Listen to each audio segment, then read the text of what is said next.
Hello. So in this video we're going to talk about Dorothea Smartt's chapbook, Reader, I Married Him, and Other Queer Goings-On.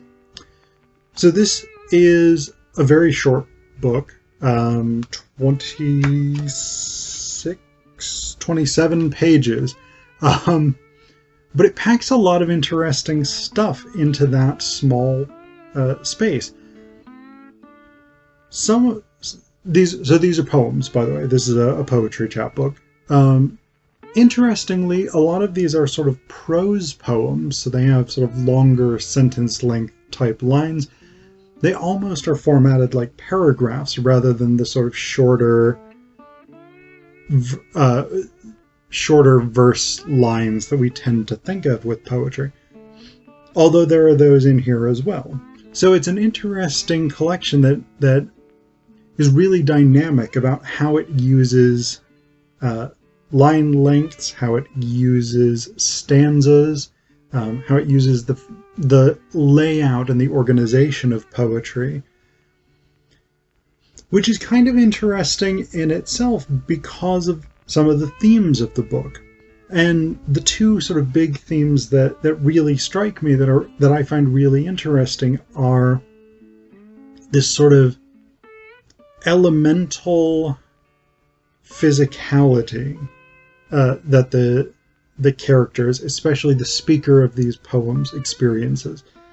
The physical interaction with the world and with other people is often conceptualized metaphorically, and those metaphors are often elemental. Earth or stones, fire, water, even air, if we think of sort of music as sound vibrations moving through the air, because music is another big component here. So that's one of the themes that's really interesting. The other theme that's really important here is the dynamic and challenging nature of building queer communities, queer relationships, particularly in areas that remain unfriendly to LGBT people. So these are two of the big themes, and not necessarily like, so that second one is not a simple sort of condemnation of like, these people are bad because they persecute gay people, lesbians, trans people, whatever it is. It's not, Smart's work is not as simple as that. It's about how you build community, how you build nurturing and uplifting communities in the face of these very real challenges. So I want to read you first the titular poem, Reader, I Married Him, which is the poem from which this collection derives its name, and I think that's always going to have some sort of place of honor. Reader, I married him. Reader, I married him, a son with his father's name, loving a man twice his age, hiding from dim men that kill he last friend, and chop he with a machete, slice scarring his face, impairing his eyes, like a Mr. Rochester, but not mine. I could see away clear. Reader, I married him so he could left out a J.A., take refuge in my British citizenship, my redundant heterosex right to marry any man. So I flew to BIM to do it beachside, tropical style, at least in the photos that would serve as proof. Reader, I married him. My best man, his lover, gave me away. Was wedding planner witness and his wedding night delight, man enough to cover every detail of our act, rehearsing Junior in his role, for this was a political act. I was a lifeboat, love boat. Reader, I married him, this young guy half my age. The Bahan registrar looked weary at another rent-a-dread, giving Stella her groove back. I was a politically incorrect act. Bewitched, head turned head tourist trapped by his honey eyes glazed by my island man. Reader, I married him. I was confident, self-assured, but still feigning new love coyness. He was all fingers and thumbs, dumb in the face of her authority. Me, the blushing, brown-skinned bride, who produced the rings, asked his lover for the wedding bands. Reader, I married him for love of our humanity. Arms entwined, we sipped each other's champagne, clutching me between Sandy Lane's columns, our photographer sneaking kisses. Reader, I married him, played a part for a J.A. brother. Reader, I married him. With our tainted love, we said, I do. So again, we've got that sort of sense of the difficulties of constructing community, of constructing support networks, and even of physical protection. Because the husband, the groom in this poem, has been physically attacked, and his former lover was murdered.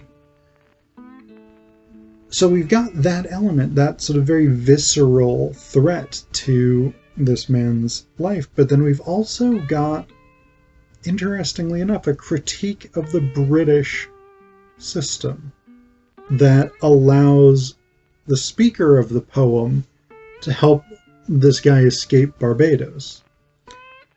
Because, I mean, she says, where is it? He could take refuge in my British citizenship, my redundant heterosex right to marry any man. So this idea that, like, even in supposedly tolerant and accepting Britain, even there, the legalities of navigating interpersonal relationships present a challenge to be overcome. And so we've got this sort of difficult, almost sort of escape plan that's carried out both under this sort of noses of the Barbadian authorities, but also under the noses of the British authorities. So it's an interesting critique of the ongoing structures of oppression and erasure for the experiences of LGBT people. But the other thing that we have that in the collection that I want to talk about is this, again, elemental physicality. The way in which the body and the feeling of the body, the experience, even the experience of other people, or of interacting with other people, is reconceptualized through these physical, not physical, because physical could include like touch between one person and another, through these metaphoric, I'm just going to keep saying elements. So we get this, I like this poem a lot. This is a poem called Precious, and then ellipse points. Like I'm old gold, her hands heat places that cave in softly to fine molten. Swirling, I gleam. A blaze sweat voices, sounds of her other lips, sexy on my tongue, turning with her sighs, she brings me back, making me all new, her body polishing me, solid now, bright and fine again. So again, this is a poem about two lovers interacting, but it's presented almost like the shaping and polishing of a gemstone or a piece of jewelry. The idea of like molten gold being shaped, gemstones being polished, and things like this. So again, there's this externalized type of physicality in the natural components that go into making jewelry. Gold, precious stones, etc., etc. So that sort of idea, that's thematically throughout this short collection, this is one of the ways in which interpersonal interactions are reflected. And it's not always earth elements. It's not always gold, jewels, etc., etc. It's water, it's fire. Again, music is really central here. So we have these very sensuous ways of navigating interpersonal experiences.